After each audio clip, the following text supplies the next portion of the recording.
Good afternoon. The purpose of today's meeting, so to speak, is to record my impressions on the debate that has gone on yesterday and is continuing today now in the House of Lords on this, this question: should we nuke Syria? Obviously we're not going to nuke them, but all these ideas that we'll chuck a few missiles in there and a bit of this and a bit of that, and resolve the problem, which of course is not going to resolve the problem. However, there's no point me pontificating about the situation other than to say that fortunately the House of Commons last night showed its true colours in this case, and voted overwhelmingly, although only one vote was only a 13 majority. But however, they voted overwhelmingly that we're not going to go to war willy-nilly. But language is very important. You've got to listen to the language that these people are using.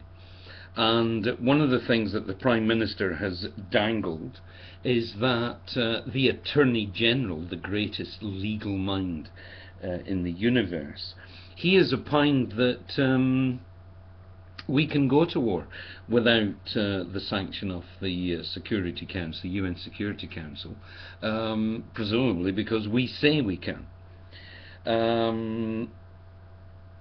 Very interestingly, and if one recalls all the incidents that go on around the world where the UN is going to be involved or is meant to have an opinion, and we and the Americans and the French and all of them jump on the bandwagon and say things like, oh, you can't do that unless the UN says it's okay. So it's the old story that some people have to follow the rules and others don't, and we of course don't need to follow the rules if we don't feel like it. Just like Israel, there are UN resolutions that if Israel followed them, it might very well bring the whole Middle East shambles. When I say whole Middle East, I mean the Palestine Israeli thing. It might bring that to a cessation if they would follow those resolutions, which are reasonable and doesn't require Israel to bend over or lie down and take a turking or anything like that. Anyway, there it is, the UN.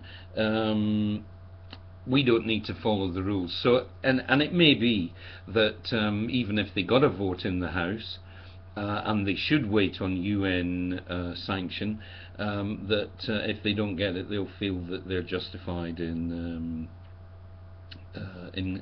going to war anyway.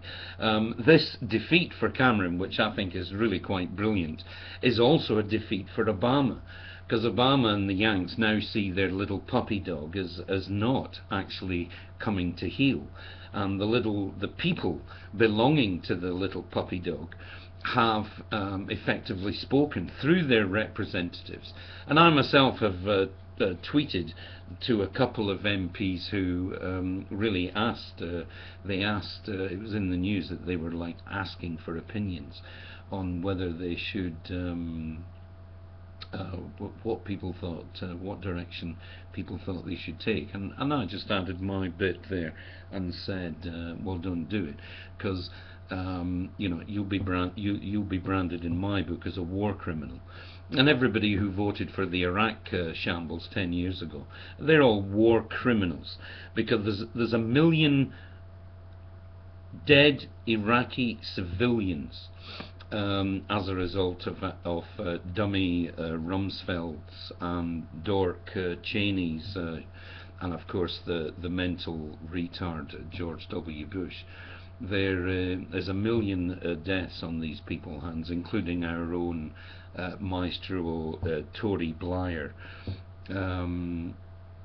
How do these people sleep at night? I suppose they have no difficulty sleeping at night whatsoever, because they just don't give a shit about anything except the bottom line, which is their bank balance. And for any organisation anywhere on this planet to be paying Tory Blair amounts like £250,000 or £500,000 to go and speak to them, I cannot imagine what that man has to say to anyone other than, war's great, war's profitable, let's keep in. I can imagine this morning that the arms industry are kind of nursing their wounds, because this must have hit them hard. Oh damn, they'll be saying, oh damn it, we're not going to war yet. They will, however, continue, no doubt, to rub their hands in anticipation of a reversal in the near future, and we'll just need to wait and see. There's another thing the British government can do, is that they have apparently some kind of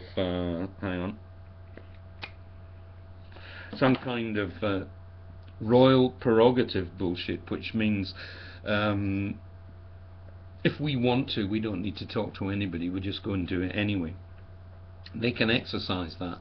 And the leader of the opposition last night, after the votes were announced, challenged the Prime Minister to state categorically that he would be guided by the decision of the House, and would not be seeking to go off on a tangent on his own like that. And he verbally stated that he would not be doing that, and he would abide by the opinions of the House. So anyway, we'll wait and see.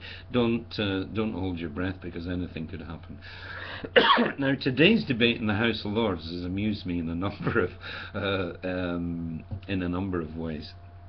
In that they're all standing up and they're all wittering on, and most of them, to be honest with you, they're worse speakers than myself, and I'm fully aware that I myself am not probably the greatest of speakers.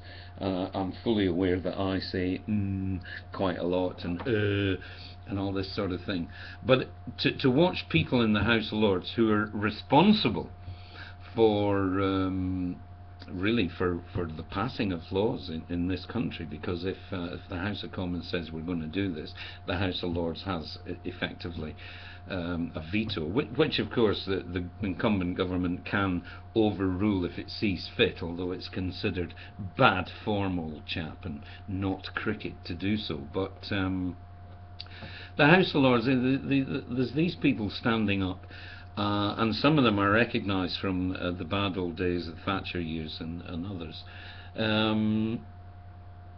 and they obviously lose their thread. It's like they're stoned maybe, or they're on the cusp of perhaps severe memory lapses and whatnot, because they stand there talking about this conflict and then stop in mid-sentence and have to look at bits of paper to get them back on track. Anyway, I don't want to put the House of Lords down, even though it deserves to be, and most of the rhetoric is anti-war, which is good, but there are a few hawks, and there are a few hawks are rattling away. We must do something, we've got to do something. And my attitude is the time has come. I mean, let's just do the big one and get it all over with. That's what I feel. I'm sick with all this lying, cheating, stealing, pontificating that goes on in all governments all over the world. There's nobody doing it properly. It's all self-promotion, self-profit. I watch a lot of RT news, which is interesting simply because it gives you the other side of the coin, so to speak. But when you look at a coin and the coin has a head and it has a tail, that's the fact of the matter. But which way is it going to come down? Nobody can really call that except by luck. And everybody's got their own agendas. So if we say the Russians were very naughty when they invaded Georgia, the Russians say, well, no, we're not naughty, because a group of Georgian people who were being ostracized by the then incumbent government in Georgia asked us to go in, and we went in. And there is apparently some truth in that. But however, it doesn't alter the fact that one says tomato, the other says tomato, and really for a poor misguided punter like me, which is the truth? Who's telling the truth? Anyway, there is one item, and I love language is great, and the pen is far mightier than the sword. And the guy that said action speaks louder than words, well, obviously there has to be some truth in that, but not always. And words can send a very strong message. And the people getting the strong message this morning is, of course, the incumbent government of this country. No doubt the French will be reeling a little bit. They think, blimey, we thought the Brits would have dived in there with both feet, as we did in Mauritania recently, of course. Let's go and bomb some Africans in northwest Africa. That's okay. Nice, easy, soft target. So the French will be reeling, I don't doubt.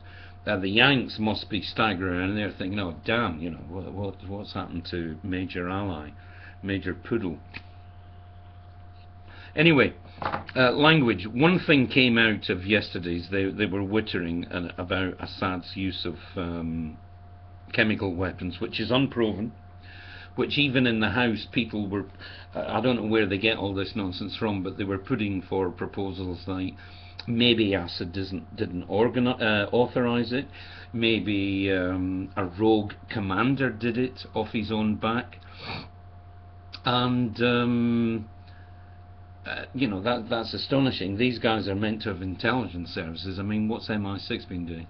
They're maybe still looking for MI 1, 2, 3, and 4, which we never heard of.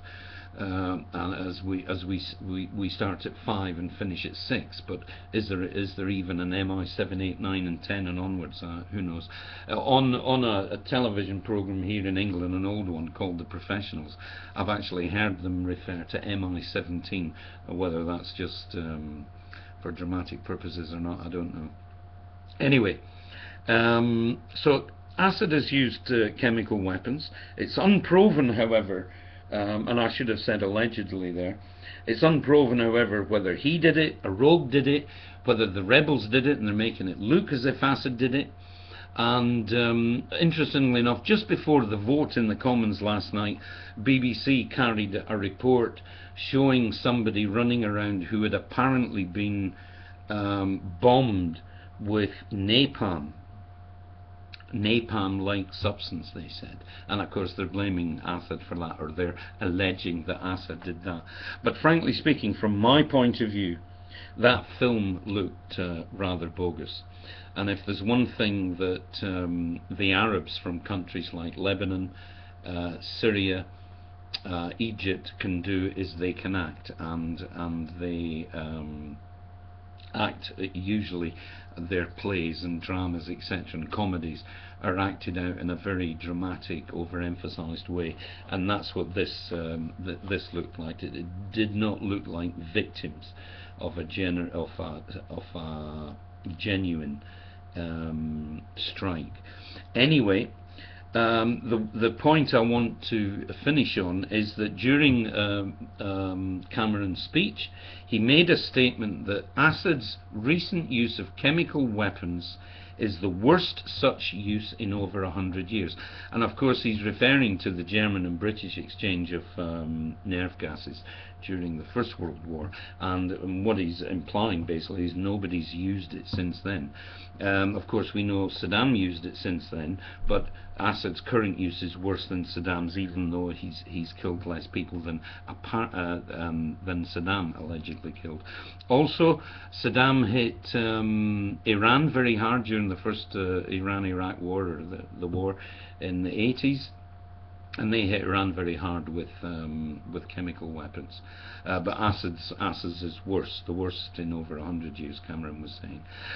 But interesting. My point is, the interesting thing is that he totally ignored America's use of Agent Orange, and America's use of Agent Orange during the Vietnam War is the worst chemical attack or use of chemical weapons in history.